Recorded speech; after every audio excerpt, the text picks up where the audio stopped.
Hello all, welcome back to my channel, Lost in Literature. So, നമ്മൾ ഇന്ന് deal ചെയ്യാൻ പോകുന്ന ടോപ്പിക് എന്ന് പറയുന്നത് the language of paradox by Cleanth Brooks. അപ്പോൾ ക്ലിയന്ത് ബ്രൂക്സ് ഒരു ന്യൂ ക്രിറ്റിക് ആണ്, നമുക്കറിയാം. His famous for his ideals of new criticism and he is known for his collection of critical essays called modern poetry and tradition, the well wrought urns studies in the structure of poetry. And ഈ നമുക്ക് ഇപ്പോൾ പഠിക്കാനുള്ളത് language of paradox എന്ന് പറയുന്ന ഈ ഒരു essay is from the collection the well wrought earn.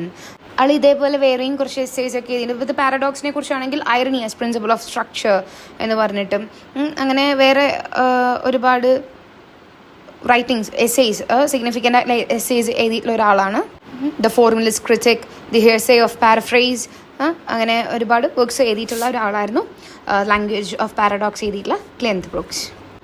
Brook ഇവിടെ assert ചെയ്യുന്ന കാര്യം എന്ന് പറഞ്ഞാൽ use of ambiguity and paradox is important to understand poetry. ഒരു ആംബിഗ്യൂസ് ആയിട്ടുള്ള കാര്യങ്ങളോ അല്ലെങ്കിൽ പാരഡോക്സ് ഒരു പോയട്രിയിൽ ആഡ് ചെയ്യേണ്ടത് ഒരു ഇമ്പോർട്ടൻ്റ് ആയിട്ടുള്ള ഒരു കാര്യമാണ് എന്നാണ് ആൾ പറയണത്. പിന്നെ ഈ എസ്സേയിലൂടെ ആൾ കാണിക്കുന്നത് ഈ ഒരു പാരഡോക്സ് എന്ന് പറയുന്നതാണ് പോയത്തിൽ മെയിൻ ആയിട്ടുള്ള ഒരു എലമെൻറ്റ്. പിന്നെ ക്ലോസ് റീഡിങ്ങിനെ കുറിച്ച് പറയുന്നുണ്ട്. പിന്നെ ആൾ ഈ വർക്കിൽ പറയുന്നത് ലാംഗ്വേജ് ഓഫ് പോയട്രി എന്ന് പറയുന്നത് ലാംഗ്വേജ് ഓഫ് സയൻസ് അല്ലെങ്കിൽ സയൻറ്റിഫിക് ലാംഗ്വേജിൽ നിന്ന് ഡിഫറെൻ്റ് ആണ്. And according to him paradox arises from the poet's language. പോയറ്റിൻ്റെ ലാംഗ്വേജിൽ നിന്ന് തന്നെയാണ് പാരഡോക്സ് വരുന്നത്. It is a language in which the connotation play as great part as denotation. നമുക്ക് അതിലോട്ടൊക്കെ വരാം.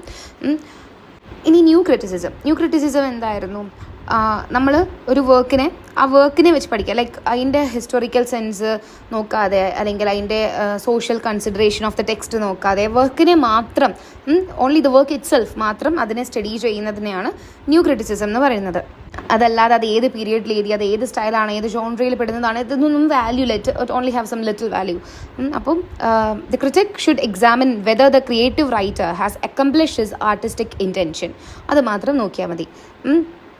ഈ ന്യൂ ക്രിറ്റിസിസം അമേരിക്കയിൽ എമേർജ് ചെയ്യുന്നത് ദ ന്യൂ ക്രിറ്റിസിസം എന്ന് പറയുന്ന ജോൺ ക്രോ റാൻസൻ്റെ ഒരു വർക്കിൽ നിന്നാണ്, 1941. അതിൽ നിന്നാണ് അത് തുടങ്ങുന്നത്. It is a new movement in history of literary criticism called new criticism which emerged in America in 1960s. അതിന് മുന്നേ 1911 ജോൺ എന്ന് പറഞ്ഞൊരാൾ ഇതേപോലെ ദ ന്യൂ ക്രിറ്റിസിസം എന്ന് പറഞ്ഞൊരു വർക്ക് പബ്ലിഷ് ചെയ്തിട്ടുണ്ടായിരുന്നു. അതിനകത്താണ് ആൾ ആ ഒരു ഫിലോസഫീനെ എന്താ പറയുക, he express the need to reject philosophy, reject ചെയ്യണം, അങ്ങനത്തെ കാര്യങ്ങളൊക്കെ പറഞ്ഞിട്ടുണ്ടായിരുന്നത്. Critics historical social consideration of the ടെക്സ്റ്റിലൊന്നും ഇടപെടരുത്, വർക്കിനെ മാത്രം നോക്കിയാൽ മതി, പീരിയഡ് സ്റ്റൈല് ജോൺറ എന്നൊക്കെ പറയുന്നതിനൊക്കെ ലിറ്റിൽ വാല്യൂ ഉള്ളൂ എന്നൊക്കെ ആൾ അതിനകത്ത് പറഞ്ഞിട്ടുണ്ടായിരുന്നു. ക്രിയേറ്റീവ് റൈറ്റർ ആ ആർട്ടിസ്റ്റിക് ഇൻറ്റൻഷൻ കംപ്ലീറ്റ് ചെയ്തിട്ടുണ്ടോ എന്ന് നോക്കണം എന്ന് പറഞ്ഞിട്ടുണ്ടായിരുന്നു. പിന്നെ കുറച്ച് certain kind of impressionism also ആൾ അതിനകത്തോട്ട് ആഡ് ചെയ്തിട്ടുണ്ടായിരുന്നു, അഡ്വക്കേറ്റ് ചെയ്തിട്ടുണ്ടായിരുന്നു. പക്ഷെ അതൊന്നും ഈ അന്നത്തെ കാലത്ത് മെനി ക്രിറ്റിക്സ് ഫോളോ ചെയ്തിട്ടുണ്ടായിരുന്നില്ല. അതിനുശേഷം ഒരു 30 വർഷത്തിന് ശേഷമാണ് ജോൺ ക്രോ റാൻസന്റെ ദ ന്യൂ ക്രിറ്റിസിസം എന്ന് പറയുന്ന സെയിം നെയിമിലൊരു വർക്ക് വരുന്നത്. 1941 അത് എഴുതിയിട്ടുള്ളത്. ആൻഡ് അതിൽ നിന്ന് 1960 ന്യൂ ക്രിറ്റിസിസം എന്ന് പറഞ്ഞിട്ടൊരു ഹിസ്റ്ററി ഓഫ് ലിറ്റററി ക്രിറ്റിസിസം അവിടെ ഡെവലപ്പ് ആകുമായിരുന്നു. Okay, Ransom discussed the works of 3 critics, I.A. Richards, T.S. Eliot and Yvor Winters. ഇവരുടെ കാര്യങ്ങളാണ് ആ ബുക്കിനകത്ത് ആൾ എഴുതിയിട്ടുണ്ടായിരുന്നത്. I.A. റിച്ചാർഡ്സിൻ്റെ principles of literary criticism and practical criticism, പിന്നെ T.S. എലിയറ്റിൻ്റെ ക്രിറ്റിക്കൽ എസ്സേസ്, ഇതൊക്കെയാണ് ഈ ഒരു മൂവ്മെൻറ്റിന് ഒരു പാത്ത് പേവ് ചെയ്തിട്ടുണ്ടായിരുന്നത്. That oppose the prevailing methods of criticism relating to the biographies of the author, the social context of literature and literary history, emphasizing the detailed consideration of the work itself as a single entity. 1939 റാൻസം അതിനെ edit ചെയ്തു and brought out the journal Kenyon review എന്ന് പറഞ്ഞിട്ട് that attack the prevalence system of the literary historical studies in universities in America. So അങ്ങനെയാണ് ആ ഒരു new ക്രിറ്റിസിസത്തിൻ്റെ ഒരു ഗ്രോത്ത് അവിടെ ഉണ്ടാവുന്നത്. The prominent critics like Cleanth Brooks, Robert Penn, Warren and അവരുടെ ടെക്സ്റ്റ് ബുക്ക് അത് അണ്ടർസ്റ്റാൻഡിങ് പോയട്രി, അണ്ടർസ്റ്റാൻഡിങ് ഫിക്ഷൻ എന്നൊക്കെ പറയുന്നത്. It forced a new method of teaching literature in American colleges and high schools. പിന്നെ കുറച്ച് new critics other than അവർ Cleanth Brooks അങ്ങനെ പറയുവാണെങ്കിൽ we have Allen Tate, William K Wimsatt, Blackmur etcetera. അപ്പോൾ all together നമ്മുടെ new ക്രിറ്റിസിസത്തിൽ historical and biographical methods of literary criticism of 19th and early 20th century are denounced. അതിന് importance ഇല്ല എന്നാണ് പറയുന്നത്. ഹിസ്റ്ററി ആൻഡ് ബയോഗ്രഫി അതൊക്കെ essential അല്ല ഒരു ടെക്സ്റ്റ് നമുക്ക് അണ്ടർസ്റ്റാൻഡ് ചെയ്യാൻ എന്ന് ന്യൂ ക്രിറ്റിസിസം പറയുന്നുണ്ട്. ദെൻ ഒരു ലിറ്റററി വർക്ക് എന്ന് പറയുന്നത് അതൊരു ഓട്ടോണോമസ് വെർബൽ ഒബ്ജക്റ്റാണ്. അത് ഒറ്റയ്ക്കുള്ള ഒരു എൻറ്റിറ്റിയാണ്. അതിനെ വേറെ അതിൻ്റെ ബാക്ക്ഗ്രൗണ്ടൊക്കെ പോയി നോക്കി പഠിക്കേണ്ട ആവശ്യമില്ല. Hence the complex meanings in a text cannot be interpreted through the techniques of paraphrase or translation എന്നും പറയുന്നുണ്ട്. പിന്നെ figurative elements like images, similes, metaphors, symbols, myth, ഇതെല്ലാമാണ് ഇതെല്ലാത്തിനെയും നമ്മൾ എന്താ പറയുക യൂണിഫൈങ് ചെയ്യുന്നത്. ദാറ്റ് യൂണിഫൈ ഇതെല്ലാമാണ് ഒരു വർക്കിനെ യൂണിഫൈ ചെയ്യുന്നത്. അങ്ങനെയുള്ളൊരു പ്രോസസ്സിനെ നമ്മൾ പറയുന്നത് ഒരു ക്ലോസ് റീഡിങ്. അപ്പോൾ readers they analyses the diction, metre, sound, imagery, narrative structure, points of view, rhythm, rhyme and other techniques to express a point of view and understand the form, craft and meaning of the text are significant. Okay. പിന്നെ new criticism literary ലാംഗ്വേജിനെ scientific അല്ലെങ്കിൽ common ലാംഗ്വേജിൽ നിന്ന് different ആക്കി എടുത്ത് കാണിക്കുന്ന സംഭവമാണ് new criticism. Okay, scientific language ഒരുപാട് points ചെയ്യുന്നത് എക്സ്റ്റേണൽ വേൾഡിനെ ആണെങ്കിൽ ലിറ്റററി ലാംഗ്വേജ് ഒരു unique arrangement of aesthetic experience ആണ് സെറ്റാക്കുന്നത്. ഓക്കെ, ഇതൊക്കെ നമ്മുടെ HDയിലുള്ള പോയിൻറ്റ്സ് ആണ്. ഐറണി, പാരഡോക്സ്, ആംബിഗ്വിറ്റി, ടെൻഷൻ ഇതെല്ലാമാണ് ആ ഒരു വർക്കിന് ഒരു മൾട്ടിസിപ്ലിറ്റി ഓഫ് മീനിങ്സ് കൊടുക്കുന്നത്. ആ ഒരു വർക്കിനെ കോംപ്ലക്സ് ആക്കുന്നത് ഇതെല്ലാമാണ്. അപ്പോൾ ഈ ഡിവൈസസ് ആണ് that harmonise a work to enrich human experience. Okay, അപ്പോൾ ഇതാണ് ന്യൂ ക്രിറ്റിസിസം. ആൻഡ് ന്യൂ ക്രിറ്റിസിസത്തിൻ്റെ ഒരു മെയിൻ ആയിട്ടുള്ള ഒരാളായിരുന്നു Cleanth Brooks. So readers, they only need to be concentrated on the system of relationship operating within the text and not outside it. അപ്പോൾ ഒരു literary artefact എന്ന് പറയുന്നത് ഇസ് ഇൻഡിപെൻഡൻറ്റ്. അതാണ് new ക്രിറ്റിസിസത്തിൻ്റെ ഒരു view. Okay, now coming to our essay, The Language of Paradox and the collection The Well-Wrought Urn. ഈ Well-Wrought Urn എന്ന് പറയുന്ന ആ ഒരു ടൈറ്റിൽ എടുത്തിട്ടുള്ളത് ജോൺ ഡണ്ണിൻ്റെ കാനനൈസേഷൻ എന്ന് പറയുന്ന പോത്ത് എന്നാണ്. അതിനകത്തൊരു ലൈനുണ്ട്, as well a well-wrought urn becomes the greatest ash as half-acre tombs എന്ന് പറയുന്നൊരു ലൈനുണ്ട്. അപ്പോൾ അതിൽ നിന്നാണ് ഈ Well-Wrought Urn വന്നിട്ടുള്ളത്. ആൻഡ് ഈ ഒരു വർക്കിൽ നമുക്ക് ഒരുപാട് റെഫറൻസ് ടു കാനനൈസേഷൻ കാണാം. ആദ്യം വേർഡ്സ് വർത്തിനൊക്കെ തുടങ്ങുന്നത്, പക്ഷേ അവസാനം എത്തുമ്പോഴേക്കും കാനനൈസേഷനെ ഒരു ഫുൾ അനാലിസിസ് എന്ന് വേണമെങ്കിൽ നമുക്ക് ഈ ഒരു വർക്കിനെ പറയാം. Okay, so The Well-Wrought Urn Studies in the Structure of Poetry 1931 is a collection of 11 essays, and The Language of Paradox is the first essay of this collection. ഇതിൽ പറയുന്നത് ട്രഡീഷണൽ തിയറിസ്റ്റ് പാരഡോക്സിനെ ഒരു മിയർ ഫിഗർ ഓഫ് സ്പീച്ച് ആയിട്ടാണ് കാണുന്നതെങ്കിൽ 20th സെഞ്ച്വറിയിലുള്ള critics അതിനെ ഒരു കുറച്ചും കൂടി extended version ആയിട്ടാണ് കാണുന്നത്. They extended the meaning and application of the term paradox to connote several significations. Okay, paradox എന്ന് പറയുന്ന ടേമിന് കുറച്ചും കൂടി ഇമ്പോർട്ടൻസ് കൊടുത്തു. And its application is analysed in detail to show how it embrace extraordinary meanings that would be constructive for poetry. അതിന് കൊടുക്കുന്ന importance, അതിൻ്റെ അപ്ലിക്കേഷനെ കുറിച്ചൊക്കെ പറയുന്നുണ്ട് ഡീറ്റെയിൽ ആയിട്ട്. അതെങ്ങനെയാണ് ഒരു എക്സ്ട്രാ ഓർഡിനറി മീനിങ് ആ ഒരു പോയത്തിൻ്റെ കൺസ്ട്രക്ഷനിലോട്ട് കൊണ്ടുവരുന്നത് എന്നുള്ള കാര്യങ്ങളൊക്കെയാണ് നമുക്ക് ഇതിനകത്ത് ഡിസ്കസ് ചെയ്യുന്നത്. The essay, it begins with the statement, few of us are prepared to accept the statement that language of the poetry is the language of paradox. പറയുന്നതെന്താ? Language of poetry is the language of paradox. Paradox is the language of sophistry, hard, bright, witty. It is hardly the language of the soul. We are willing to allow that paradox is a permissible weapon which Chesterton may on occasion exploit. We may permit it in epigram, a special sub-variety of poetry, and in satire, which though useful, we are hardly willing to allow to be poetry at all. Our prejudice forces us to regard paradox as intellectual rather than emotional, clever rather than profound, rational rather than divinely rational. അതിലൂടെ എന്താ പറയുന്നത്? Poetic language എന്ന് പറയുന്നത് തന്നെ language of paradox ആണ്.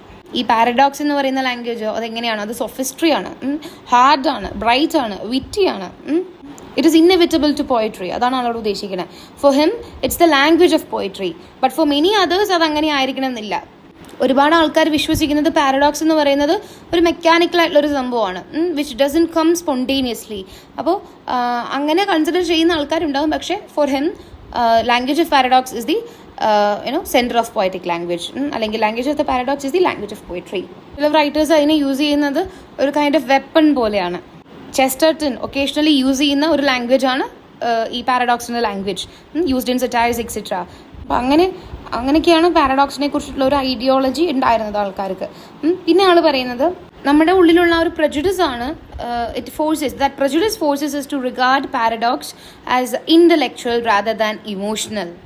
അവർ ഈ paradox ഒരു എന്താ പറയുക, ഒരു പോയട്രിയുടെ ലാംഗ്വേജ് അല്ല എന്ന് പറയുന്നവർ, അവരിതിനെ കൺസിഡർ ചെയ്യുന്നത് എന്തായിട്ടാണ്, something clever, not as profound. അതിനെ പ്രൊഫൗണ്ട് ആയിട്ടല്ല കാണുന്നത്, അവരതിനെ ക്ലെവർ ആയിട്ടാണ് കാണുന്നത്. അവരതിനെ റാഷണൽ ആയിട്ടാണ് കാണുന്നത്, അല്ലാതെ ഇറാഷണൽ ആയിട്ട് അല്ലെങ്കിൽ ഒരു ഡിവൈൻ ആയിട്ടുള്ള ഒരു സംഭവം, ഡിവൈൻലി ഇറാഷണൽ ആയിട്ടല്ല അവർ കാണുന്നത്. അപ്പം ഫോർ ഹിം ഈ പാരഡോക്സിൻ്റെ ലാംഗ്വേജ് പറയുന്നതാണ് പോയട്രിയുടെ ലാംഗ്വേജ്. പക്ഷേ ഫോർ അതേഴ്സ് അതങ്ങനെയല്ല. അവർക്ക് ഇപ്പോൾ ചെസ്റ്റർട്ടനെ പോലെ പോയിറ്റ്സ് വല്ലപ്പോഴും ആഡ് ചെയ്യുന്ന ഒരു സംഭവമായിട്ടാണ് അവരതിനെ കൺസിഡർ ചെയ്യുന്നത്. ആൻഡ് അത് ഒരിക്കലും ഇമോഷണൽ ആയിട്ടുള്ളൊരു സംഭവമല്ല, അത് മെക്കാനിക്കലാണ്. അപ്പോൾ എന്താ പറയുക, ഇറ്റ് ഈസ് റാദർ ഇൻ്റലക്ച്വൽ എന്നാണ് പറയുന്നത്. ഇമോഷണൽ അല്ല, ഇൻ്റലക്ച്വൽ ആണ്, ക്ലെവർ ആണ്, പ്രൊഫൗണ്ട് അല്ല, റാഷണൽ ആണ്, അല്ലാതെ ഡിവൈൻലി ഇറാഷണൽ അല്ല എന്നാണ് പല ആൾക്കാരും അതിനെ കൺസിഡർ ചെയ്യുന്നത്. ഇനി second paragraph. Yet there is a sense in which paradox is the language appropriate and inevitable to poetry. It is the scientist whose truth require a language purged of every trace of paradox. Apparently, the truth which the poet utters can be approached only in terms of paradox. I overstate the case, to be sure. It is possible that the title of this chapter is itself to be treated as merely a paradox. But there are reasons for thinking the overstatement which I propose may light up some elements in the nature of poetry which tend to be overlooked. ഇനി next paragraph ഞാൻ കൂടെ വായിക്കാം. The case of William Wordsworth, for instance, is instructive on this point. His poetry would not appear to promise many examples of language of paradox. He usually prefers the direct attack. He insists on simplicity. He distrusts whatever seems sophistical. And yet, the typical Wordsworth poem is based upon a paradoxical situation. Consider his celebrated poem. And he is now giving some lines of a poem. It is a beauteous evening, calm and free. The holy time is quiet as a nun, breathless with adoration. The poet here is filled with worship, but the girl who walks beside him is not worshipping. Okay, ഇനി ഇത് discuss ചെയ്യാം. Okay, second പാരഗ്രാഫിലാണ് പറയുന്നത് paradox is the appropriate and inevitable language to poetry. നമ്മൾ real truth പറയുന്നതും poetic truth പറയുന്നതും വ്യത്യാസമുണ്ട്. സയൻറ്റിസ്റ്റിന് straight and clear language use ചെയ്യണം. അവരുടെ ലാംഗ്വേജിൽ പാരഡോക്സ് പറ്റില്ല. അവർക്ക് ഒരു എന്താ പ്യുവർ ലാംഗ്വേജ് അവർക്ക് വേണ്ടതാണ്. അവർക്ക് പാരഡോക്സ് ഇല്ലാത്ത സ്ട്രെയിറ്റ് ഫോർവേഡ് ആയിട്ടുള്ള കാര്യങ്ങളാണ് അവർക്ക് പറയാനുള്ളത്. പക്ഷേ പോയട്രിക്ക് അങ്ങനെയല്ല. It is not the duty of the poet to show something clear like a scientist. അപ്പോൾ അവരുടെ ലാംഗ്വേജിൽ പാരഡോക്സ് ഇല്ലെങ്കിലും ഈ പോയട്രിയിൽ എന്തായാലും പാരഡോക്സ് ഉണ്ട്. So the language used for poetry is the language of paradox. And he is claiming that whatever I am saying might be some overstatement, but it is required. എന്ന് പറയാണ് ആൾ. ചില ട്രൂത്ത്സ് അത് ഓവർലുക്ക്ഡ് ആണ്, and some lose the significance to bring focus to it. നെക്സ്റ്റിൽ പറയുന്നത് Wordsworth ആൾ കുറച്ച് എന്താ പറയുക straight forward ആയിട്ട് കാര്യങ്ങൾ പറയാൻ ഒരു ഡയറക്റ്റ് അറ്റാക്ക് പ്രിഫർ ചെയ്യുന്ന ഒരാളാണ്. ആൾക്ക് സൊഫിസ്റ്റിക്കൽ ആയിട്ടുള്ള കാര്യങ്ങളൊന്നും ഇഷ്ടമൊന്നുമല്ല, അത് ആൾ ഡിസ്ട്രസ്റ്റ് ചെയ്യുന്ന സംഭവങ്ങളൊക്കെയാണ്. പക്ഷെ ഒരു ടിപ്പിക്കൽ വേർഡ്സ്വർത്ത് പോം is based on A paradoxical situation എന്നാണ് പറയുന്നത്. ആൻഡ് അത് പ്രൂവ് ചെയ്യാനാണ് കമ്മിങ് ലൈൻസ് ആൾ പറയുന്നത്. ഇതൊരു സോണറ്റ് ആയിരുന്നു. അപ്പോൾ ഈ പോത്തിൽ പറയുന്നത് ആളും ഒരു ഗേളും കൂടെ ആൾ നടക്കുമായിരുന്നു. I mean, ഒരു natural place obviously just like every words with poetry. അപ്പം ആൾ പറയുന്നത് ഇത് ബ്യൂട്ടിഫുൾ ആയിട്ടുള്ളൊരു ഈവനിങ് ആണ്, which is calm and free. അത് ഒരു holy time is quiet as nun. ഒരു നൺ ഒരു മീക്കായിട്ട് അങ്ങനെ ആണല്ലോ ഉണ്ടാവുക അവരുടെ ബിഹേവിയറും കാര്യങ്ങളൊക്കെ. അപ്പം അതേപോലെ ക്വൈറ്റ് ആണ് ഈ ഹോളി ടൈമും. It is breathless with adoration എന്നാണ് നമുക്കിപ്പോൾ ഈ പറഞ്ഞിട്ടുള്ള ലൈൻസിലുള്ളത്. ഇവിടെ വേർഡ്സ്വർത്ത് ഒരു ഡീപ്പ് അഡോറേഷനിലായിരുന്നു, പക്ഷെ ആളുടെ കൂടെയുള്ള ആ small girl along with him is unaware of it. അവരും ഈ ഒരു ഹോളി ടൈം എൻജോയ് ചെയ്ത് ആ ഒരു ഈവനിങ് എൻജോയ് ചെയ്ത് ആ നണ്ണിനെ പോലെയൊക്കെ ആയി. അങ്ങനെ അത് ഭയങ്കര റെവറൻ്റ് ആയിട്ടുള്ളൊരു സിറ്റുവേഷൻ ആണല്ലോ. അപ്പോൾ പക്ഷെ അവരെന്താണ് ഈ സ്മോൾ ഗേൾ എന്താ, she is less reverent than nature എന്നാണ് പറയുന്നത്. The poet is filled with worship, but the girl who walks beside him is not worshipping. The implication is that she should respond to the holy time and become like the evening itself, nun-like. But she seems less worshipful than the inanimate nature itself. That is another point. And yet, if thou appear untouched by solemn thought, Thy nature is not therefore less divine. Thou liest in Abraham's bosom all the year, and worships at the temple's inner shrine, God being with thee when we know it not. The underlying paradox of which the enthusiastic reader may well be unconscious is nevertheless thoroughly necessary even for the reader. Why does the innocent girl worship more deeply than the self-conscious poet who walks beside her? Because she is filled with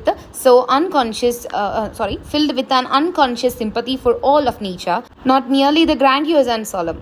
One remembers the line from Wordsworth's friend Coleridge, "He prayeth best who loveth best, all things both great and small." അപ്പോൾ ഇവിടെ പറയുന്നത് ആ ഒരു ഗേളിനെ കുറിച്ച് നമ്മൾ പറഞ്ഞല്ലോ. ആ girl less divine ആണെന്നാണ് ആദ്യത്തെ ലൈനിൽ നമുക്ക് പറഞ്ഞിട്ടുണ്ടായിരുന്നത്. പിന്നെ പറയുന്നത് the girl is A resident, അവിടെ തന്നെ താമസിക്കുന്ന ഒരാളാണ് ഈ ഗേൾ. ആ ഒരു സീക്രട്ട് പ്ലേസിൽ തന്നെ താമസിക്കുന്ന ആളാണ്. ഓൾ ദി ഇയർ അവിടെ തന്നെയാണ് അവൾ താമസിക്കുന്നത്. ആ ഒരു ഷ്രൈനിൽ തന്നെയാണ് അവളുള്ളത്. അപ്പോൾ അവിടെ തന്നെ അവൾ വളർന്നു വന്ന ഒരാളാണ്. The God is with Har, she knows the God. Okay, ആ ഒരു സീനറി മാത്രമല്ലാതെ അവൾ അവിടെയുള്ള എല്ലാത്തിനെയും വേർഷിപ്പ് ചെയ്യുന്ന ഒരാളാണ്. She is empathetic to everything over there. അപ്പോൾ ആളുടെ കൂടെ നടക്കുന്ന ആ ഒരു girl, she is more divine than the poet itself. And അവളത് പുറത്ത് കാണിക്കുന്നില്ല, പക്ഷേ she is filled with an unconscious sympathy for all the nature. ഇവിടുത്തെ ഈ ഒരു സിറ്റുവേഷൻ എന്ന് പറയുന്നത് എന്താണ്, ഒരു പാരഡോക്സിക്കൽ സംഭവമാണ്. കാരണം the girl is more divine than the pantheist poet. ആള് നേച്ചറിനെ പ്രീച്ച് ചെയ്യുന്ന ഒരാളായിരുന്നു, നേച്ചറിനെ ഡിവൈനായിട്ട് കൺസിഡർ ചെയ്യുന്ന ഒരാളാണ്, നേച്ചറിനെ ഗോഡായിട്ട് കൺസിഡർ ചെയ്യുന്ന ആളാണ് ആ പോയറ്റ്. ആളുടെ ഒപ്പം നടക്കുന്ന ഈ ഗേൾ, ഷീ സൈലന്റ്, അതൊന്നും കാണിക്കുന്നില്ല, അതിനെക്കുറിച്ചൊന്നും പറയുന്നില്ല. But she is more divine than the poet it self. Her unconscious sympathy is the unconscious worship. She is in communion with nature all the year, and her devotion is continual, whereas that of the poet is sporadic and momentary. But we have not done with paradox yet. It only underlines the poem, but something of the paradox informs the poem, though since this is Wordsworth rather timidly. The comparison of the evening to the nun actually has more than one dimension. The calm of the evening obviously means worship even to the dull-witted and insensitive. It corresponds to the trappings of the nun, which is visible to everyone. Thus it suggests not merely holiness, but in the total of poem, even a hint of physical holiness, with which the girl's careless innocence itself, a symbol of her continual secret worship, stands in contrast. ഇവിടെ പറയുന്നത് എന്താണ്, ആ ഒരു ഗേളിൻ്റെ ആ ഒരു divine ആയിട്ടുള്ള love എന്ന് പറയുന്നത് something which is everlasting, അത് സസ്റ്റെയിൻ ചെയ്യുന്ന സംഭവങ്ങളായിരിക്കും. It is continual. She is communion with nature. നേച്ചറിൽ അവൾ ഷീസ് ഇൻ കമ്മ്യൂണിയൻ, നേച്ചറിൽ അവൾ ചേർന്നിരിക്കുകയാണ് ഓൾ ദ ഇയർ എപ്പോഴും. പക്ഷെ പോയിട്ടിൻ്റെ എന്ന് പറയുന്നത് അങ്ങനെയല്ല, ഇറ്റ് ഈസ് മൊമെൻ്ററി. ആ ഒരു മൊമെൻറ്റിൽ അവൾ പോയി അത് കണ്ടു, അവിടെ ഇഷ്ടമായി, അങ്ങനെയാണ്. പക്ഷെ അവൾ അങ്ങനെയല്ല, അവൾ എപ്പോഴും അവിടെ എല്ലാം she is join with this nature. പിന്നെ ഈ നൺ അല്ലെങ്കിൽ പ്രീസ്റ്റ്, അപ്പോൾ നണ്ണാണ് പറയുന്നത്, they worship God in their appearance. അത് നമുക്ക് അവർക്ക് കാണുമ്പോൾ തന്നെ മനസ്സിലാവും. പക്ഷേ ഈ ഗേൾ അങ്ങനെയല്ല. അവളുടെ ഇമോഷൻസോ അവളുടെ ആ ഒരു എന്താ പറയുക, ആ ഒരു ഡിവിനിറ്റിയോടുള്ള ആ ഒരു ആ ഒരു കമ്മ്യൂണിയനോ അങ്ങനത്തെ കാര്യങ്ങളൊന്നും അവൾ കാണിക്കുന്നില്ല, അവളുടെ അപ്പിയറൻസിലൊന്നും കാണുന്നില്ല എന്നാണ് പറയുന്നത്. So this innocent girl, she maintains a close association with nature throughout the year, and അവളുടെ ഈ ഒരു ഇന്നസെൻസ് കാരണം she is closer to God than the poet who is distant from his glory.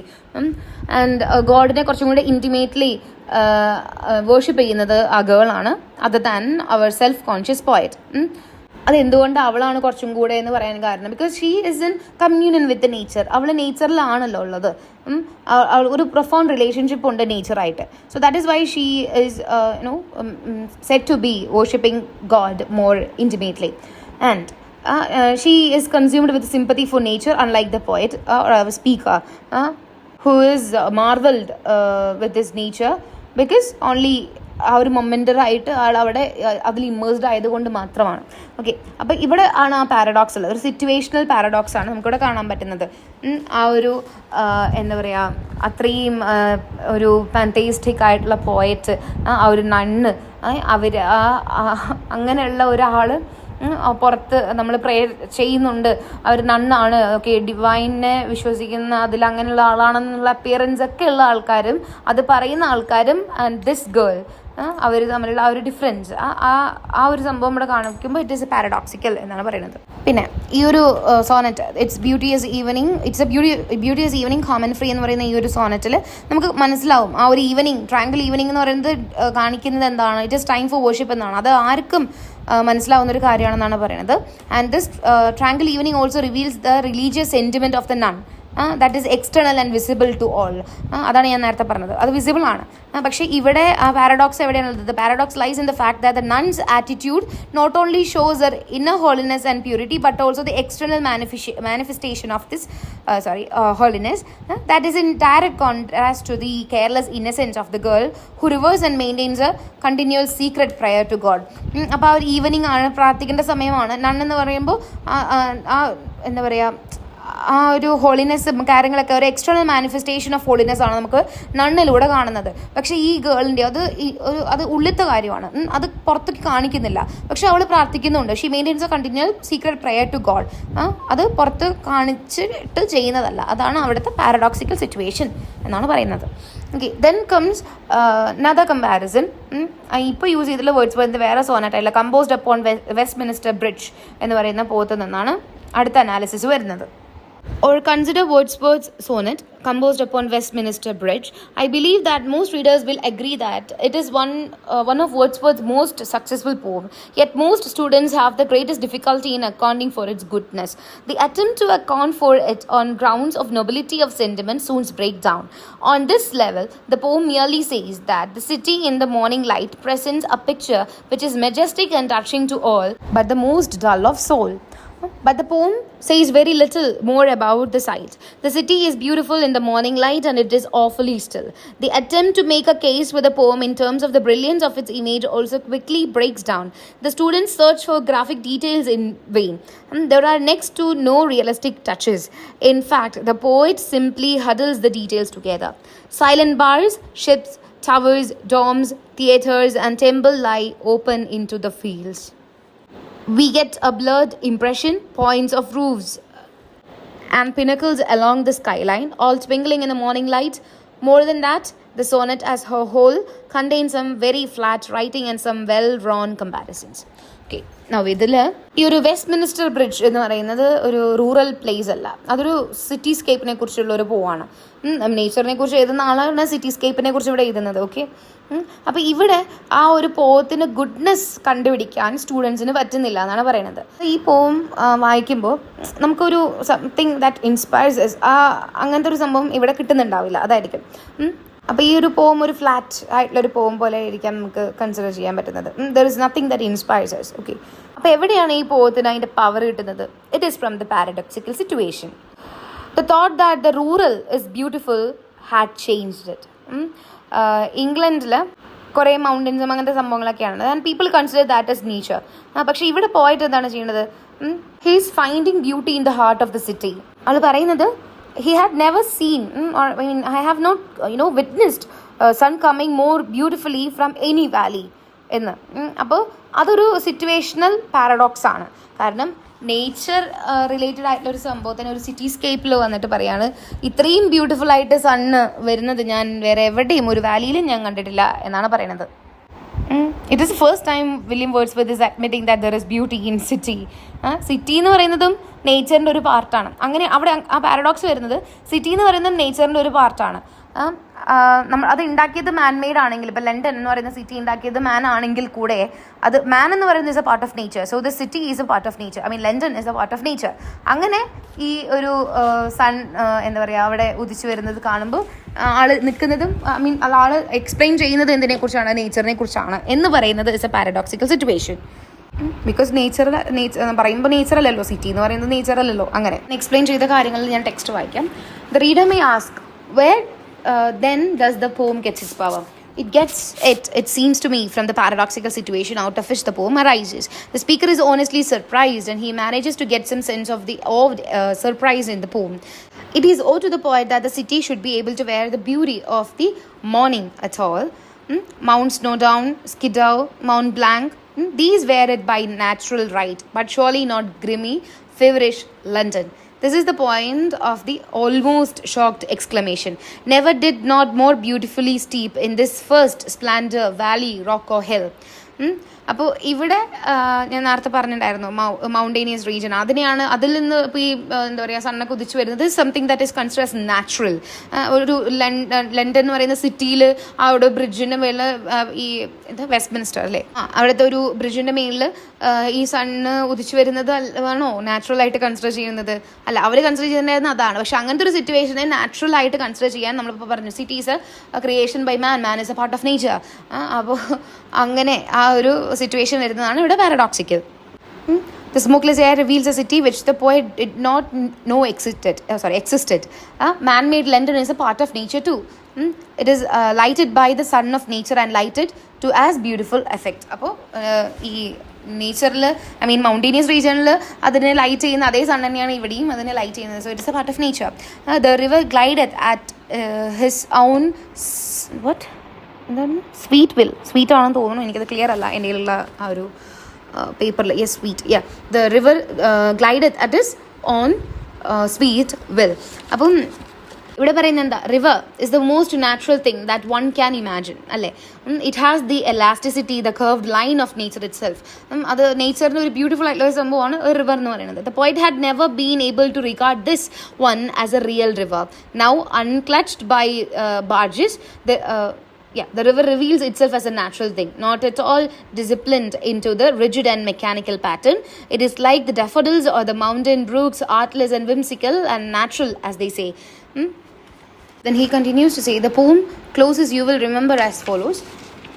Dear God, the very house seem asleep and all that mighty heart is lying still.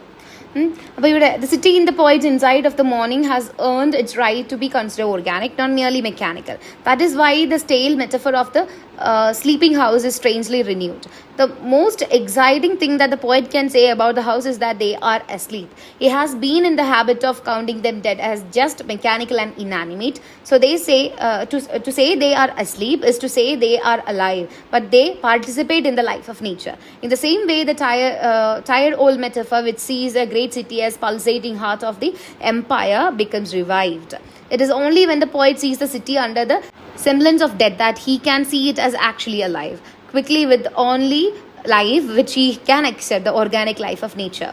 It is not my intention to exaggerate Wordsworth on consciousness of the paradox involved. In this poem he prefers, as is usual with him, the frontal attack. But the situation is paradoxical here, as in so many of his poems. Okay, അപ്പോൾ ഇവിടെ ഈ ഒരു നീട്ടി വലിച്ച് പറഞ്ഞിട്ടുണ്ടായിരുന്നതിൽ പറഞ്ഞത് ആ ഒരു man-made ആയിട്ടുള്ള ഒരു സംഭവത്തിന് ഒരു നാച്ചുറൽ ഫീലിംഗ് ഉണ്ട് എന്നാണ്. The paradoxical situation is depicted in the usual unattractive noisy smoky industrial city of London and the splendour of the morning in the smokeless air.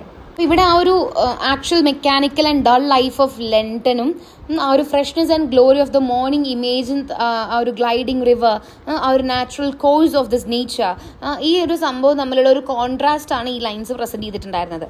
And the poet is shocked and amazed at such A paradoxical picture of life in London. ഈ city എന്ന് പറയുന്നത് organic ആണ്, അല്ലാണ്ട് mechanical അല്ല. അത് ഒരു ലൈഫുള്ളൊരു സംഭവമാണ്. It is something living. ഈ ഒരു പോം എഴുതുന്ന അല്ലെങ്കിൽ ആളിപ്പോൾ ഇതിനെ വിസിറ്റ് ചെയ്യുന്ന സമയം വരെ ഹി കൺസിഡർ ദം ഡെഡ്. നേച്ചറാണ് ബെസ്റ്റ്, ഈ സിറ്റി ഒക്കെ അത്ര അങ്ങനെയല്ല എന്നായിരുന്നു ആൾ വിചാരിച്ചിട്ടുണ്ടായിരുന്നത്. But now he consider it's something asleep that is about to wake up. അതിപ്പോൾ ഡെഡ് അല്ല, പക്ഷേ it is something asleep that is about to wake up. പിന്നെ ആ ഒരു old metaphor of this empire, the vast empire is now revived here. അതായത് സിറ്റിക്കും ഒരു life ഉണ്ട്. It is organic, it is A part of nature, it has life. Okay, ഈ poem end ചെയ്യുന്ന ഒരു couplet, dear God the very house seems asleep. അപ്പോൾ ഞാൻ പറഞ്ഞായിരുന്നു he always consider this house to be inanimate and dead. അങ്ങനെയല്ല, night ആവുമ്പോൾ they fall asleep, അതാണ്. And in morning what appear to be asleep would come back to life. It means like London abounds in life, it is still but not dead. അപ്പോൾ ഇവിടെ ഒരു paradoxical situation ഉണ്ട് എന്നാണ് നമ്മുടെ എന്താ പറയുക ക്ലിയൻത്ത് Brooks പറയുന്നത്. ഇനി അടുത്തത്, in his preface to the second edition of the lyrical ballads, Wordsworth stated that his general purpose was to choose incidents and situations from common life, but so to treat them the ordinary things should be presented to the mind in an unusual aspect. Coleridge was to state the purpose for him later in terms which make even more evident Wordsworth's exploitation of the paradoxical. And Cleanth Brooks is now courting Coleridge. Mr. Wordsworth was to propose to himself as his object to give the charm of novelty to things of every day and to excite a feeling analogous to the supernatural by awakening the mind's attention from the lethargy of custom and directing it to the loveliness and the wonders of the world before us. In other words, it is the conscious attempt of Wordsworth to formulate his paradoxical stance that the common was really uncommon, the prosaic was really poetic. അപ്പോൾ Wordsworth professes to lyrical ബാലഡ്സിൻ്റെ second എഡിഷനിൽ പറയുന്നുണ്ട് ആളുടെ intention എന്ന് പറയുന്നത് incidents and situations from common life choose ചെയ്യുക എന്നുള്ളതാണ്. അത് എന്താണ് ആ ഒരു ഓർഡിനറി തിങ്സ് ഇൻ ലൈഫിനെ ഹൈലൈറ്റ് ചെയ്യാൻ വേണ്ടിയിട്ട് അതിനെ ഡിനോട്ട് ചെയ്യാൻ വേണ്ടിയിട്ടാണ് ആളത് ചെയ്യുന്നത് എന്നും പറയുന്നുണ്ട്. Things should remain in mind of the reader in an unusual manner. പക്ഷെ അങ്ങനെ ചെയ്യുമ്പോഴും ഒരു അൺയൂഷ്വൽ മാനറിലായിരിക്കും അത് ചെയ്യുന്നുണ്ടാവുക. അങ്ങനെയാണ് ആൾ പറഞ്ഞിട്ടുണ്ടായിരുന്നത്. ലേറ്റർ കോളേജ് ആണ് ഈ ഒരു സ്റ്റേറ്റ്മെന്റിനെ കുറച്ചും കൂടെ ക്ലാരിഫിക്കേഷൻ നമുക്ക് തന്നിട്ടുണ്ടായിരുന്നത്. The charm of novelty to things of every day എന്ന് പറയുന്ന ഒരു സംഭവം പറഞ്ഞത് കോളേജ് ആണ്. And exciting a feeling of the supernatural awe and wonder. Okay, romantics, they are primarily concerned with creating wonder and surprise when presenting the familiar world in a different perspective. അപ്പോൾ അവരൊരു common ആയിട്ടുള്ള കാര്യത്തിനെ കുറിച്ചാണ് അവർ സംസാരിക്കുക. Common മാനിന് മനസ്സിലാവുന്ന കാര്യങ്ങൾ, common ലൈഫിലുള്ള കാര്യങ്ങളാണ് അവർ സംസാരിക്കുക എന്ന് പറഞ്ഞിട്ടുണ്ടായിരുന്നു. അങ്ങനെ ഈ കോമൺ ആയിട്ടുള്ള ഒരു കാര്യത്തിനെ അവർ പ്രസന്റ് ചെയ്യുന്നത് ഇൻ അൺകോമൺ വേയിലായിരിക്കും. ഓക്കെ, ലാംഗ്വേജ് ഓർഡിനറി മാൻ്റെ ലാംഗ്വേജിലായിരിക്കണം ഉണ്ടാവുക എന്നാണ് വേർഡ്സ്വർത്ത് പറഞ്ഞിട്ടുള്ളത്. And the way he writes his work was use to show that the common was really uncommon. Common എന്ന് പറയുന്നത് ശരിക്കും അൺകോമൺ ആണെന്നും prosaic എന്ന് പറയുന്നത് ശരിക്കും poetic ആണെന്നും കാണിക്കുന്നത് is a paradoxical thing. ഈ റൊമാൻറ്റിക് റൈറ്റേഴ്സ് അവർക്ക് they wanted to see the world in a world or life in a different light.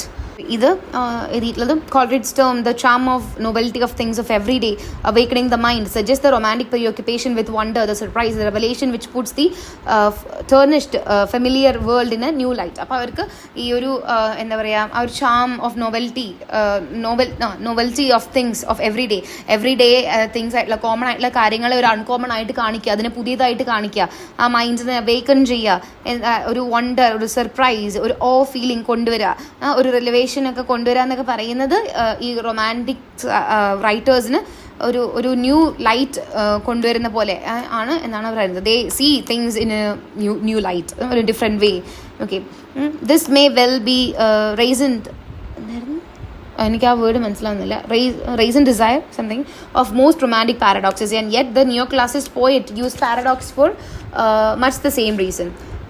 Consider Pope's line from the Essay on Man. അപ്പോൾ ഇപ്പോൾ ഈ റൊമാൻറ്റിക്സും മാത്രമല്ല, ഇനി ന്യൂ ക്ലാസിസ്റ്റും അവർ പാരഡോക്സ് യൂസ് ചെയ്തിട്ടുണ്ട് എന്നാണ് പറയുന്നത്. In contrast to romantics who used paradox which rest on wonder create ചെയ്യാൻ വേണ്ടിയിട്ട് യൂസ് ചെയ്തതുപോലെ ഈ ന്യൂയോർക്ക് ക്ലാസിസ്റ്റ് ആൾക്കാരും ഐറണി ഈ പാരഡോക്സ് പോലത്തെ കാര്യങ്ങളെ ഡിപ്പെൻഡ് ചെയ്തിട്ടുണ്ടായിരുന്നു എന്നാണ് പറയുന്നത്. അത് കാണിക്കാൻ വേണ്ടിയിട്ട് ആൾ സൈറ്റ് ചെയ്യുന്ന സ്റ്റാൻസേഴ്സ് Alexander pops poem and essay on man, epistle 2. Okay, അപ്പോൾ അതിനകത്ത് lines in doubts his mind or body to prefer, born but to die, and reasoning but to err, alike in ignorance his reason such, whether he thinks too little or too much, created half to rise and half to fall, great lord of all things yet a prey to all, sole judge of truth in endless error heralds the glory just and the riddle of the world. Here it is true, the paradox insists on the irony rather than the wonder. But Pope too much have claimed that he was treating the things of everyday man himself and awakening his mind so that he would view himself in a new and blinding light. Thus, there is a certain odd wonder in Pope, just as there is a certain trace of irony implicit in the Wordsworth sonnet. There is, of course, no reason why they should not occur together, and they do. Wonder and irony merge in many of the lyrics of Blake. They merge in Coleridge's Ancient Mariner. The variations in emphasis are numerous. Gray's elegy uses a typical Wordsworth situation with the rural scene and with peasants contemplated in the light of their betters.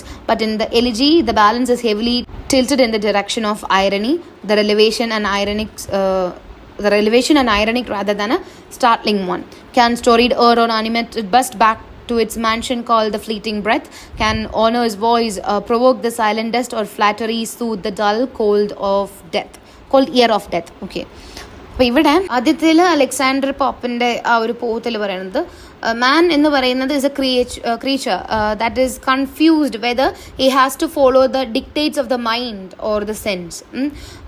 Like നമുക്ക് ആ ഒരു മൈൻഡിനെ follow ചെയ്യണോ സെൻസിനെ follow ചെയ്യുന്നോ എന്നുള്ളൊരു കൺഫ്യൂഷനുള്ള ആൾക്കാരായിട്ടാണ് മാൻ എന്ന് പറയുന്ന creature ഉള്ളത്. Born to die man's reasoning is often flawed. ജനിച്ചത് എന്തിനാണ് മരിക്കാൻ വേണ്ടിയിട്ട്. നമ്മുടെ റീസണിങ് ഒക്കെ കുറച്ച് ഫ്ലോഡ് ആണെന്നും പറയുന്നുണ്ട്. Even though man have the capacity to think, he gives equal importance to both arrogance and his capacity to reason. അപ്പോൾ arroganceനും capacity to think ഈ രണ്ട് കാര്യത്തിനും ഈക്വൽ ഇമ്പോർട്ടൻസ് ആണ് മനുഷ്യർ കൊടുക്കുന്നത് എന്നും പറയുന്നുണ്ട്. ഒരു എക്സാൾട്ടഡ് പൊസിഷനിൽ അവരെ എൻജോയ് ചെയ്തിട്ടുണ്ട്, but subsequently fell into the hell of despair because of their misdeed. മനുഷ്യർ ഒരു നല്ലൊരു പൊസിഷനിൽ നിൽക്കുകയാണെങ്കിൽ നമുക്ക് they will eventually have a fall some day because of their misdeeds. And even though man consider himself the best of God's creation, he meekly surrenders to everything he controls and become a slave of all that he possesses. Okay, അപ്പോൾ ഈ ഒരു പോം പറയുന്നത് മനുഷ്യരെപ്പോഴും ഒരു കോൺഫ്ലിക്റ്റിലാണ്. മൈൻഡിനെ follow ചെയ്യണോ സെൻസിനെ അല്ലെങ്കിൽ ഹാർട്ടിനെ follow ചെയ്യണോ എന്നൊരു കോൺഫ്ലിക്റ്റ് ആണ്. നമ്മൾ ജനിക്കുന്നത് എന്തിനാ? മരിക്കാൻ വേണ്ടിയിട്ട്. We all think that we are intelligent, നമ്മൾ ഭയങ്കര ബുദ്ധിമാന്മാരാണ് എന്നാണ് നമ്മൾ വിചാരിക്കുന്നത്. പക്ഷേ നമ്മുടെ ചില സമയത്തെ വിചാരങ്ങൾ തെറ്റായി പോവും. നമ്മൾ ഒരുപാട് ചില സമയത്ത് ഓവർ തിങ്ക് ചെയ്യും, എന്നിട്ട് സംതിങ് ഡിഫറെൻറ്റിന് നമ്മൾ റീച്ച് ചെയ്യും. അപ്പോൾ മാൻ്റെ ലൈഫ് എന്ന് പറയുന്നത് is A kind of irony എന്നാണ് പറയുന്നത്. ഈ മാൻ എന്ന് പറയുന്ന ആളെ ക്രിയേറ്റ് ചെയ്തത് എന്തിനാണ്? Is to have to rise, പകുതി പൊങ്ങി പോവാനും പകുതി താഴെ വീഴാനുമാണ്. അപ്പോൾ ഇത് സജസ്റ്റ് ചെയ്യുന്നത് എന്താണെന്ന് അറിയാം, നമ്മൾ ആഡം ആൻഡ് ഈവ്. അപ്പോൾ അവരെ ക്രിയേറ്റ് ചെയ്തപ്പോൾ അവർ നമ്മുടെ ഏഞ്ചൽസിനെക്കാട്ടിലും കുറച്ചും കൂടെ എബോവ് ആയിട്ടാണ് ക്രിയേറ്റ് ചെയ്തിട്ടുണ്ടായിരുന്നത്. അതായത് ഏഞ്ചൽസിനും കുറച്ചും കൂടെ മുകളിൽ, പക്ഷെ ദൈവത്തിന് താഴെ, അങ്ങനെ ഹാഫ് റൈസൺ ആയിരുന്നു അവർ. എന്നിട്ട് അവർ ആ തെറ്റ് ചെയ്തപ്പോൾ അവർ ഹാഫ് ഫോളൻ ആയിരുന്നു. സേറ്റനെ പോലെ പാൻഡമോണിയത്തിൽ അങ്ങോട്ട് താഴേക്ക് ഹെല്ലിലോട്ട് എത്തിയിട്ടില്ല, അതിൻ്റെ നടുവിൽ എർത്തിലേക്കാണ് അവർ പോയത്. അപ്പോൾ half Raisan and half fallen ആണ് മാൻ എന്ന് പറയുന്നത്. And we believe that we have the faculty or wit or intelligence to control the world. പക്ഷേ നമ്മൾ ശരിക്കും നമ്മളങ്ങനെ വിചാരിക്കുന്നതിൽ കൂടെ നമ്മൾ ശരിക്കും ഒരു വിക്ടിമാണ്, നമ്മൾ ശരിക്കും പ്രേ ആണ്. We are prey to all. And we believe that whatever we think are true, നമ്മൾ വിചാരിക്കുന്ന എല്ലാം ശരിയാണെന്നാണ് നമ്മൾ വിചാരിക്കുന്നത്. പക്ഷേ അതെപ്പോഴും അങ്ങനെ ആയിരിക്കണം എന്നില്ല, അത് ഇറ്റ് മൈറ്റ് ബി ഫോൾസ് എന്ന് പറയുകയാണ്. ഈ ലോകത്തുള്ള ഒരു ഗ്ലോറി, ആ ലോകത്തുള്ള ഒരു ജസ്റ്റ് ആ ഒരു റിഡിൽ, ഇതെല്ലാം എന്താ പറയുക, മനുഷ്യരെ വിചാരിക്കുന്ന പോലെയല്ല എന്നാണ് പറയുന്നത്. നമ്മൾ വിചാരിക്കുന്ന എന്താ, ലൈഫ് ഇസ് ഗ്ലോറിയസ് എന്ന് വിചാരിക്കുന്ന, at the same time life എന്ന് പറയുന്ന ഒരു കോമഡി ആയിരിക്കും, ഒരു റിഡിൽ പോലെ ആയിരിക്കും. അപ്പോൾ man claims to be the epitome of truth but commits error. Among God's creation, man is the glory, joke and puzzle that the world has ever witnessed. ദൈവം create ചെയ്തതിൽ മാൻ വിചാരിക്കുന്നത് നമ്മൾ ഗ്ലോറിയസ് ആണെന്നൊക്കെയാണ്, പക്ഷേ ശരിക്കും നമ്മളൊരു ജോക്കോ ഒരു പസിലോ ഒരു റിഡിൽ പോലെയാണ് നമ്മൾ, that the world has ever witnessed. പിന്നെ ആൾ പറയുന്നത് വേർഡ്സ്വർത്തിന്റെ പോത്തിൽ ഐറണി നമുക്ക് കാണാൻ ഇല്ല, നേരിട്ട് കാണുമ്പോൾ ഇല്ല, പക്ഷെ അതിനകത്ത് ഐറണി ഉള്ളത് പോലെ തന്നെ ഈ പോത്തിൽ എന്താണ്, ഒരു സെർട്ടൈൻ ട്രേസ് ഓഫ് വണ്ടർ ഉണ്ടെന്നാണ് പറയുന്നത്. അപ്പോൾ വണ്ടറും ഐറണിയും they can coexist together. അപ്പോൾ അതേപോലെ ഇനി വണ്ടറും ഐറണിയും കൂടെ എക്സിസ്റ്റ് ചെയ്യുന്ന കുറച്ച് ആൾക്കാരാണ് നമ്മളുടെ കോൾഡ്രിഡ്ജ്, ബ്ലേക്ക്, അങ്ങനെ കുറച്ച് പേരുടെ പേര് പറഞ്ഞായിരുന്നല്ലോ. ഗ്രേയുടെ എലിജീനെ കുറിച്ച് പറയുന്നുണ്ട്, നമുക്ക് ഡിസ്കസ് ചെയ്യാം. അപ്പോൾ ഒരു വേർഡ്സ്വർത്തിന്റെ സോണറ്റിൽ ഒരു പിഞ്ച് ഓഫ് ഐറണി ഉള്ളതുപോലെ പോപ്പിന്റെ പോയട്രിയിൽ ഒരു ഓനസ്, ഒരു വണ്ടർ, ആ സംഭവങ്ങൾ നമുക്ക് കാണാൻ പറ്റും. ഇപ്പോൾ ബ്രൂക്സ് ഇവിടെ നോട്ട് ചെയ്യുന്നത് ഐറണിക്കും വണ്ടറിനും they can occur together, unify in a miraculous manner in the lyrics of William Blake and Samuel Coleridge, The Rime of Ancient Marina. അപ്പോൾ ആ പോകത്തിലുള്ള പോലെ നമുക്ക് വണ്ടറും ഐറണിയും ഒരുമിച്ച് വരാം എന്നാണ് പറയുന്നത്. എന്നിട്ട് നെക്സ്റ്റ് എക്സാമ്പിൾ നമുക്ക് എലിജി ബ്രിട്ടൻ്റെ കൺട്രി ഷോർട്ട്ഷിയാർഡിൻ്റെയാണ് വരുന്നത്. ആൻഡ് ആ poem it gave more preference for irony than wonder. ആൾ ഇതിനകത്ത് സെലക്ട് ചെയ്ത lines is to show demonstrate irony and hence justify that paradox spring from the very nature of the poet's language.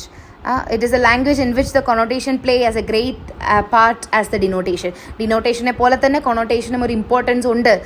ഒരു പോയറ്റിൻ്റെ ലാംഗ്വേജിൽ, very ലാംഗ്വേജിൽ നിന്നാണ് paradox വരുന്നത്, develop ആവുന്നത്, or it comes from the very language, very nature of the poet's language എന്ന് പറയുന്നത് ഈ ഒരു പോം പറഞ്ഞിട്ടാണ്. Can storied urn or animated bust, ആ ഭാഗത്ത് പറയുന്നത് എന്താ, ഒരു ഡെഡ് പേഴ്സൻ്റെ എന്താ പറയുക റിമെയിൻസ് കണ്ടെയ്ൻ ചെയ്യുന്ന ഒരു ഏൺ, അത് അങ്ങനെ ആ ഒരു ഏൺ കൊണ്ട് അല്ലെങ്കിൽ അവരെ റിമെമ്പറൻസിന് വേണ്ടിയിട്ട് ക്രിയേറ്റ് ചെയ്യുന്ന ഒരു ആനിമേറ്റഡ് ബസ്റ്റ്, അവരുടെ ഒരു എന്താ പറയുക, അവരുടെ ലുക്കുള്ള ഒരു സ്റ്റാച്യു പോലത്തെ ഒരു സാധനം, അങ്ങനെ എന്തെങ്കിലും നമ്മളൊരു ആനിമേറ്റഡ് ബസ്റ്റോ അല്ലെങ്കിൽ അങ്ങനെ അവരുടെ ആഷസ് നമ്മളൊരു സ്റ്റോറീഡ് കളർ അല്ലെങ്കിൽ പെയിൻറ്റഡ് ആയിട്ടുള്ളൊരു ഏണിൽ, ബ്യൂട്ടിഫുൾ ആയിട്ടുള്ളൊരു ഏണിൽ വെച്ചത് കൊണ്ട് ആ ഡെഡ് ആയിട്ടുള്ള പേഴ്സൻ്റെ ആ ഒരു ബോഡിയുടെ ഉള്ളിലോട്ട് ആ ഒരു ന്യൂ ലൈഫ് ഇൻഫ്യൂസ് ആവുമോ എന്നാണ് ചോദിക്കുന്നത്. ആ ഡെഡ് ബോഡി, ആ ഡെഡ് പേഴ്സൻ്റെ ബോഡി എന്ന് പറയുന്നത് mansion, and the speaker personifies the urn and the bust, questioning if the dead person's breath could be called back to the mansion which is the body. ആ ഒരു ബോഡിയിലോട്ട് തിരിച്ച് വിളിക്കാൻ പറ്റുമോ എന്നാണ് ചോദിക്കുന്നത്. പിന്നെ ബാക്കി ലൈൻസിൽ ആൾ ചോദിച്ചിട്ടുണ്ടായിരുന്നു, the speaker then personifies owner and inquires if owner could provoke the silent dusty remains of dead person to speak again, or whether flattery could make the cold ear of death feel better about being dead. അപ്പോൾ മരിച്ചു കിടക്കുന്ന ഒരാളെ കുറിച്ചൊരു നീണ്ടൊരു പ്രസംഗം നമ്മൾ അയാൾ എത്ര നല്ല മനുഷ്യനായിരുന്നു എന്ന് പറഞ്ഞ് തുടങ്ങി കഴിഞ്ഞ് കഴിഞ്ഞാൽ ആ dusty remains of the dead person ഇത് കേട്ടിട്ട് തിരിച്ചു വരുമോ എന്നാണ് ചോദിക്കുന്നത്. അവർക്കത് കേൾക്കാൻ പ്രൊവോക്ക് ചെയ്യുമോ ആ സൈലന്റ് ഡസ്റ്റിനെ തിരിച്ചു വരാൻ, അല്ലെങ്കിൽ വേറെ എന്തെങ്കിലും ആക്ഷന് വേണ്ടിയിട്ട്. പിന്നെ അയാളെക്കുറിച്ച് ഫ്ലാറ്റർ ചെയ്ത് സംസാരിച്ചു കഴിഞ്ഞാൽ ആ മരിച്ച ആൾക്കൊരു സമാധാനം കിട്ടുമോ എന്ന് ചോദിക്കുകയാണ്. The answer to both these questions is obviously negative, no. The point that Brooks develops through these example is that the poet never employs notations like the scientist while composing a poem, but within his constraints imparts literary color to his his expressions. Okay, അപ്പോൾ ഇവിടെ പറയുന്ന ആ ഒരു പോയിന്റിലൂടെ brook കാണിക്കാൻ ശ്രമിച്ചിട്ടുള്ളത്, poet എന്ന് പറയുന്ന ആൾ they never employs actual facts like the scientist. Notations അങ്ങനെ സയൻറ്റിസ്റ്റിനെ പോലെ നൊട്ടേഷൻസ് കൊടുക്കില്ല അവർ പോം കമ്പോസ് ചെയ്യുന്ന സമയത്ത്. അവർ ആ ഒരു കോൺസ്ട്രെയിൻസിൽ വെച്ചിട്ട് തന്നെ ഒരു ലിറ്റററി കളേഴ്സ് അവരുടെ ആ ഒരു എക്സ്പ്രഷനിലൂടെ അവർ കാണിക്കുകയാണ് ചെയ്യുക എന്നാണ് ഈ പോയിറ്റ്സ് ചെയ്യുന്നത് എന്നാണ് ആൾ പറഞ്ഞിട്ടുള്ളത്. But I am not here interested in enumerating the possible variations. I am interested rather in now seeing that the paradox springs from the very nature of the poet's language. അപ്പോൾ paradox വരുന്നത് ആ ഒരു പോയറ്റിൻ്റെ ലാംഗ്വേജിൽ നിന്നാണ്, ആ ഒരു നേച്ചറിൽ നിന്നാണ്, അതായത് അതിൽ നിന്നാണ് പാരഡോക്സ് വരുന്നത്. It is A language in which the connotation play as great part as the denotation പോലെ തന്നെ കൊണോട്ടേഷനും ഒരു ഇമ്പോർട്ടൻറ്റ് പാർട്ട് ആവുന്ന ഒരു ലാംഗ്വേജ് ആണ് in the language of paradox. And I do not mean that the connotations are important as supplying some sort of frill or trimming, something external or external to the real matter in hand. I mean that the poet does not use a notation at all, as the scientist may properly be said to do so. The poet within limits has to make up his language as he goes. Okay, അപ്പോൾ നമ്മൾ പറഞ്ഞ കാര്യം തന്നെയാണ്. Denotation പോലെ തന്നെ കൊണോട്ടേഷനും ഒരു important part play ചെയ്യുന്നുണ്ട്. Connotations ആണ് ഏറ്റവും കൂടുതൽ സംഭവം സപ്ലൈ ചെയ്യുന്നത് എന്നല്ല ഞാൻ പറഞ്ഞതെന്ന് പറയുന്നുണ്ട്. അതിനുശേഷം പിന്നെ ആൾ സയൻറ്റിഫിക് ലാംഗ്വേജും പോയറ്റിക് ലാംഗ്വേജും തമ്മിലുള്ള ഡിഫറൻസ് ആണ് പറയുന്നത്. നമുക്ക് നെക്സ്റ്റ് പാർട്ടിൽ ഡിസ്കസ് ചെയ്യാം. So that's all about the topic. Video ഇഷ്ടമായെങ്കിൽ please subscribe, like, comment and share it to your friends. So അടുത്തൊരു വീഡിയോ ആയിട്ട് വീണ്ടും കാണാം. Until then, stay safe everyone.